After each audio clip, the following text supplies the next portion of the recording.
Big pass 9 டே 24ல கேமராவை focus கொண்டு வாங்க. மிட் நைட்ல கமருதீன் அண்ட் பாரு என்ன பேசிட்டாங்க அப்படிங்கறத பார்க்கலாம். கமருதீன் சொல்லுவாரு, ஐ லைக் யூ, நீ என்ன எப்படி பாக்குற அப்படின்னு கேட்பாரு. பாரு இருந்துகிட்டு, we can stand for each other battles, இது வந்து ஒரு பப்ளிக் மீடியம், இதை வந்து ரொம்ப பர்சனல் ஃபீலிங்ஸா எடுத்துக்க கூடாது அப்படின்னு சொல்லி அட்வைஸ் பண்ணிட்டு இருப்பாங்க. அந்த அறையில தான் அவ முகத்துல ஒரு வித்தியாசமான மாற்றத்தை நான் கவனிச்சேன். அதுக்கப்புறம் விடிஞ்சிரும். மார்னிங் டான்ஸ் வந்து திவாகரை ஃபோக்கஸ் பண்ணிக்கோங்க. இப்படிலாம் கூட டான்ஸ் ஆடலாமா அப்படின்னு அவரை பார்த்து நீங்க கத்துக்கலாம். ஜஸ்ட் ஃபார் ஃபன்னுங்க, அவர் டான்ஸ் எனக்கு பிடிக்கும். காலையிலே வாட்டர்மெலான் ஸ்டார் வந்து கேமரா கிட்ட ஜூம் வந்துட்டு மக்களுக்கு வந்துட்டு ஒரு மெசேஜ் சொல்லிட்டு இருப்பாரு, நாங்க இவ்வளவு கஷ்டப்படுறீங்க அப்படி இப்படின்னு. பின்னாடி கமருதீன் இருந்துட்டு ஒரு காமெடி பண்ணிட்டு இருப்பாரு. பார்க்கவே சிரிப்பா வரும். பின்னாடி டான்ஸ் எல்லாம் பண்ணிட்டு இருப்பாரு, கதகளி அப்படி எல்லாம் பண்ணிட்டு இருப்பாரு. அவரு கூட வந்து வினோத்தும் பிரவீனும் வந்து ஜாயின் பண்ணி டான்ஸ் ஆடிட்டு இருப்பாங்க. திவாகரும் திரும்பி பார்த்து இவங்க இருக்கிறத பார்த்துட்டு போயிடுவாரு. அதுக்கப்புறம் பிரவீன் ராஜ் வந்து போக்கஸ்ல வந்துட்டு, மக்களே இவர்கிட்ட நாங்க ரொம்ப கஷ்டப்படுறோம், நாங்களாம் ரொம்ப பாதிக்கப்பட்டிருக்கோம் இவரால, இவரோட ரீல்ஸால அப்படின்னு சொல்லிட்டு கலாச்சிட்டு இருப்பாரு. நெஞ்சமெல்லாம் பொண்ணு அறக்கு தம்பி, எங்களை வந்து காப்பாத்துங்க இவர்கிட்ட இருந்து அப்படின்லாம் கேட்டுட்டு இருப்பாரு. ஆனா எதிர்பார்க்காத விஷயமா இதுக்கு எல்லாத்தையும் கலையரசன் பாத்துக்கிட்டு இருந்திருப்பாரு. அவரு போயிட்டு திவாகர் கிட்ட போட்டு கொடுத்துருவாரு. நம்புற மாதிரி அங்க இருக்குது. அதாவது நீ வந்து கேமரால பேசும்போது உன் பின்னாடி பிரவீன், வினோத், கமருதீன் எல்லாம் நான் ஒழுங்கு எடுத்துட்டு இருந்தாங்க அப்படின்னு சொல்லிட்டு அவ்வளவுதாங்க. நெக்ஸ்ட் திவாகர் சண்டைக்கு வந்துருவாரு அவங்க 3 பேர்கிட்டயும். இவங்க எல்லாம் சண்டை போட்டு முடிச்ச பிறகு திரும்பவும் திவாகர் என்ன பண்ணுவாரு, துஷாரை வந்து ஒரு கேமரா கிட்ட கூட்டிட்டு போயிட்டு ரீல்ஸ் பண்ணிட்டு இருப்பாரு. சட்டையை கழட்டி போட்டுட்டு பண்ணிட்டு இருப்பாரு.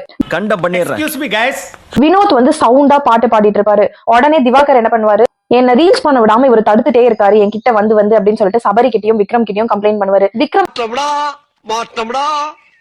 இருந்துட்டு, நீங்க 2 பேரும் வீம்புக்குன்னு என்னன்னா பண்ணிக்கோங்கன்னா எங்களை இழுக்காதீங்க அப்படின்னு சொல்லிடுவாரு. திவாகர் இருந்துட்டு, என்னடா எனக்கு யாருமே சப்போர்ட் வர மாட்டீங்க அப்படின்னு சொல்லிட்டு சமைச்சிட்டு இருந்த கெமி கிட்ட போய் சொல்லுவாரு. கெமி இருந்துட்டு, எனக்கு அங்க என்ன நடந்துச்சுன்னே தெரியாதுன்னு, என்னால இதுக்குள்ள நுழைய முடியாது அப்படின்னு சொல்லிடுவாரு.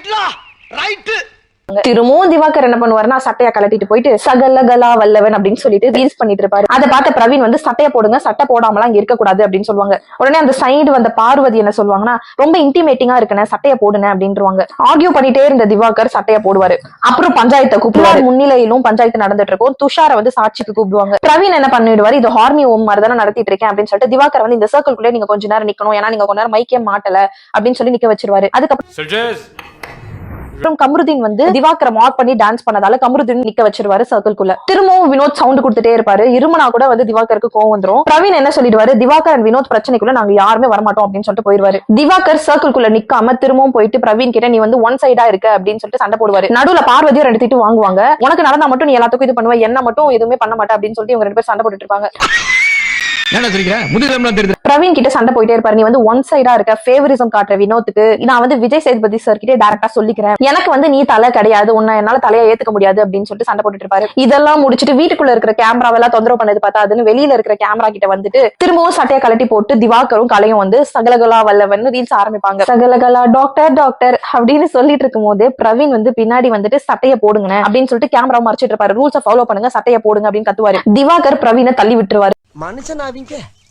அவருக்கு லைட்டா அடிபட்டுரும். எல்லாரும் வந்து மருந்து போட்டுட்டு இருப்பாங்க. கனி வந்துட்டு திவாகர் கிட்ட, தயவு செய்து சட்டையை போடுங்க, அது நாகரிகம் கிடையாது, இதே வேற யாராச்சும் ஜட்டியோட நின்னுட்டு இருந்தா நீங்க சும்மா இருப்பீங்களா அப்படின்னு கேட்டுருவாங்க. திவாகருக்கு கோவம் வந்துரும். கனி வந்து கேட்கறதுக்கு உங்களுக்கு ரைட்ஸே கிடையாது கனி அப்படின்னு சொல்லிடுவாரு.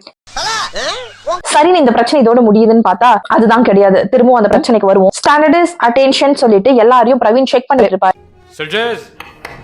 அப்போ பாரு வந்து, எனக்கு இதெல்லாம் இன்ட்ரெஸ்ட் கிடையாது, நான் வந்து இந்த ஆர்மி வீட்டுக்கு நான் கோஆபரேட் பண்ண மாட்டேன் அப்படின்னு சொல்லிட்டு பேசிட்டு இருப்பாங்க. பிரவீன் இருந்துட்டு, உங்களுக்கு இந்த ரூல்ஸை ஃபாலோ பண்ண முடிஞ்சா பண்ணுங்க, இல்லனா போயிடுங்க அப்படின்னு சொல்லிடுவாரு. எல்லாரும் கலைஞ்சு உட்காந்துட்டு இருக்கும் போது திவாகர் கனியை பார்த்து, நீங்க மட்டும் எஃப்ஜேவை கட்டி பிடிக்கிறது நாகரிகமா அப்படின்னு கேட்டுருவாரு. கண்டிப்பா இது ரொம்பவுமே ஒரு தப்பான கொஸ்டின். எல்லாருக்குமே கோவம் வந்துரும். சபரி எஃப்ஜேக்கெல்லாம் ரொம்பவுமே கோவம் வந்துரும். எஃப்ஜே கத்த ஆரம்பிச்சிருவாரு, எப்படி இப்படி கேவலமா பேசுற நீ அப்படின்னு சொல்லிட்டு. சபரியும் கத்துவாரு. ஆனா திவாகர் எதுவுமே கேட்க மாட்டார். நான் சொன்னதான் கரெக்ட் அப்படிங்கிற மாதிரி பேசிட்டு இருப்பாரு. கனி பாவம் பாத்ரூம் குள்ள ஓடிடுவாங்க. போயிட்டு கொஞ்ச நேரத்துல வந்துருவாங்க. அவங்க அழுதாங்களா அப்படிங்கிறது நமக்கு தெரியாது. பட் இந்த மாதிரி அசிங்கமா வந்து ஒரு மேரேஜ் ஆன விமன் வந்து அவங்களை கட்டி பிடிக்கிறது மட்டும் நாகரிகமா அப்படின்றாங்க. அது ஒரு சோசியல் பாண்டிங்கா எல்லாருமே எல்லாரையும் கட்டி பிடிச்சிக்கிறது தான். எஃப்ஜே திவாகர சமயா லெஃப்ட் அண்ட் ரைட் பேசிட்டு இருப்பாரு. ரம்யா என்ன பண்ணுவாங்க, தடுக்கிறேன்னு சொல்லிட்டு எஃப்ஜே போய் தடுப்பாங்க. உடனே எஃப்ஜேக்கு கோவம் வந்துடும். தயவு செய்து இங்கிருந்து போயிடு, ஆல்ரெடி ஆதிரையும் என்னையும் சேர்த்து வச்சு பேசாங்க, இப்ப நீ உன்னையும் என்னையும் பேசுவாங்க அப்படின்னு சொல்லிட்டு அவங்களை திட்டிடுவாரு. அவங்களும் எதுவும் திருப்பி பேசாம அமைதியா போயிருவாங்க. சூப்பர் டீலக்ஸ் வீட்ல கனிக்கு கெமி எல்லாம் வந்து வீடு வந்து கிளீன் பண்ணிட்டு இருப்பாங்க. அவங்க வந்து விளையாட்டா வந்து ஒர்க்கர்ஸ் கூப்பிட்டு இருப்பாங்க. உடனே இங்க இருந்த பார்வதி யாருக்கும் யாரையும் ஒர்க்கர்ஸ் சொல்ற உரிமையே கிடையாது, பிக் பாஸே வந்து நம்மள கண்டஸ்டன்ட் தான் அட்ரஸ் பண்ணுவாரு, நீங்க என்ன ஒர்க்கர்ஸ் சொல்றது அப்படின்னு சொல்லிட்டு இங்க முணங்கிட்டு இருப்பாங்க,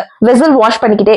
ஆனா இந்த இடத்துல கனியை பாராட்டி ஆகணும். அவங்க உள்ள போயிட்டு சொல்லுவாங்க, ஆக்சுவலி பார்வதி சொல்றது கரெக்ட் தான், யாருக்கும் யாரும் ஒர்க்கர்ஸ் கிடையாது, பட் நம்ம காமெடியா தானே பேசிக்கிட்டு இருக்கோம் அப்படின்னு சொல்லிட்டு பேசிட்டு வெளியில வந்து நிப்பாங்க. பார்வதி இன்னும் முணங்கிட்டே இருப்பாங்க. பார்வதியே பாத்துட்டு இருப்பாங்க கனி. எங்க எனக்கு அந்த டைலாக் தாங்க ஞாபகம் வருது, நீ நில்லு நானும் நிக்கிறேன் அப்படிங்கிற மாதிரி. கொஞ்ச நேரம் கழிச்சு பார்வதி என்னக்கா அப்படின்னுவாங்க. அதுக்கு கனி இருந்துட்டு நீங்க என் மேல கோவப்படுறத பார்த்தா எனக்கு சிரிப்பு தான் வருது அப்படின்னு சொல்லுவாங்க. பாரும் இருந்துட்டு சிரிங்கக்கா, எல்லா ராஜதந்திரமும் பண்ணிட்டு என்ன பார்த்து இப்படிதான் சிரிப்பு வரும் உங்களுக்கு அப்படின்னு சொல்லுவாங்க. நெக்ஸ்ட் இன்னைக்கான டாஸ்க் தொப்பி டாஸ்க். மொத்தமா 3 எபிசோட். ஃபர்ஸ்ட் எபிசோட்ல ஒருத்தவங்க மோதிக்கணும், 2வது எபிசோட்ல 2 பேரு, 3வது எபிசோட்ல 3 பேரு. அந்த தொப்பியை அந்த ரெட் பாக்ஸ்க்குள்ள அவங்க வந்து போட்டுட்டு நிக்கணும், ஆப்போசிட்ல இருக்கவங்க டிஃபெண்ட் பண்ணணும். ஃபர்ஸ்ட் துஷார் அண்ட் வினோத் வந்து விளையாடுவாங்க, மாக் எல்லாம் பண்ணிட்டு இருப்பாங்க, செம்ம காமெடியா இருக்கும், பார்க்கவே இன்ட்ரெஸ்டிங்கா இருக்கும். வினோத் வந்து ஜெயிச்சிருவாரு, அதாவது சூப்பர் டீலக்ஸ். செகண்ட் ரவுண்ட்ல Kemy Kamru and FJ Ramya super டீலக்ஸ்ல இருந்து. இவங்க 2 பேர்ல வந்துட்டு கம்ருதீன் வந்து எஃப்ஜே புடிச்சு தொங்கிட்டு இருப்பாரு, அதெல்லாம் பார்க்கவே ரொம்ப ரொம்ப ஃபன்னா இருக்கும். கண்டிப்பா எபிசோட் பாத்தீங்கன்னா உங்களுக்கே தெரியும். கெமி ரம்யாவை தள்ளி விட்டுட்டு போயிட்டு தொப்பியை மாட்டிட்டு நின்றுவாங்க. இப்போ பிக் பாஸ் டீம் வின் பண்ணிட்டாங்க. தேர்ட் ரவுண்ட்ல சுபி, பிரவீன், விக்ரம், ஆப்போசிட்ல கனி திவாகர் டிஃபெண்ட் பண்ணுவாங்க. பிரவீன் 5 செகண்ட்ல கேம் முடிச்சிருவாருங்க. வளவலன்னு ஓடிட்டு போயிட்டு எல்லாரும் தள்ளி விட்டுட்டு போயிட்டு அவர் பாட்டு தொப்பியை போட்டு நின்றுவாரு, செம ஸ்பீடா முடிச்சிருவாரு. சோ இந்த டாஸ்க்ல ஓவராலா 2 டைம்ஸ் வின் பண்ணி பிக் பாஸ் டீம் வின் பண்றாங்க. அதுக்கான 1000 பாயிண்ட்ஸ் கொடுத்துட்டு திங்ஸ் எடுக்க சொல்லுவாங்க. இந்த வாட்டி பாத்தீங்கன்னா எல்லாருமே உள்ள போலாம், 15 செகண்ட்ஸ் டைம் இருக்கு, அதுக்குள்ள 1000 பாயிண்ட்ஸ் குள்ள எடுக்கணும். அப்படி வந்து 1000க்கும் அதிகமா எடுத்துட்டாங்கன்னா எதுவுமே கிடையாது அப்படின்றாங்க. எல்லாருமே போயிட்டு 850 பாயிண்ட்ஸ்க்கு கரெக்டா வந்து எல்லாமே பிக் பாஸ் வீட்டுக்காக ஜென்ரலா எடுத்துட்டு வந்துருவாங்க. அதுக்கப்புறம் எல்லாரும் உட்கார்ந்துட்டு இருக்க போது மணமகனே அப்படின்னு ஒரு சாங் போடுவாங்க, செம வைபா இருக்கும். எல்லாருக்குமே எக்ஸைட் ஆயிடுச்சு, யாரோ வர போறாங்க அப்படிங்கிறது அவங்களுக்கு தெரிஞ்சிருச்சு. ஆண் பாவம் பொல்லாதது படத்துல இருந்து ரியோ, விக்னேஷ்காந்த், மாளவிகா வந்திருப்பாங்க. சோ ஓடி போய் செமையா கட்டி பிடிச்சுப்பாரு. எஃப்ஜே, சபரி இவங்க எல்லாமே வந்து ரொம்பவே close friends, Rio and Vigneshkanth கூட எல்லாம். அதுக்கப்புறம் ரியோக்கு பிக் பாஸ் வெல்கம் பேக் அப்படின்னு சொல்லிப்பாரு, ஏன்னா ஆல்ரெடி ரியோ இங்க கண்டஸ்டன்ட் தான் இருந்துட்டு தான் போனாரு. எல்லாருக்கூடயும் நல்லா ஜாலியா பேசிட்டு அப்புறம் படத்தோட ட்ரெய்லர் போடுவாங்க, நல்லா பார்த்து என்ஜாய் பண்ணிட்டு அதுக்கப்புறமா அவங்களுக்கு டாடா பை சொல்லி அனுப்பிச்சிடுவாங்க. இவ்வளவுதாங்க இன்னைக்கு டேல நடந்தது. உங்களுக்கு டெய்லி பிக் பாஸ்ல என்ன நடந்துச்சு தெரிஞ்சுக்கணும் அப்படின்னா என்னோட சேனலை சப்ஸ்கிரைப் பண்ணிக்கோங்க. அண்ட் நான் போடுற வீடியோஸ் எல்லாமே உங்களுக்கு ரெகுலரா வரணும்னா அந்த நோட்டிபிகேஷனும் ஆன் பண்ணிக்கோங்க.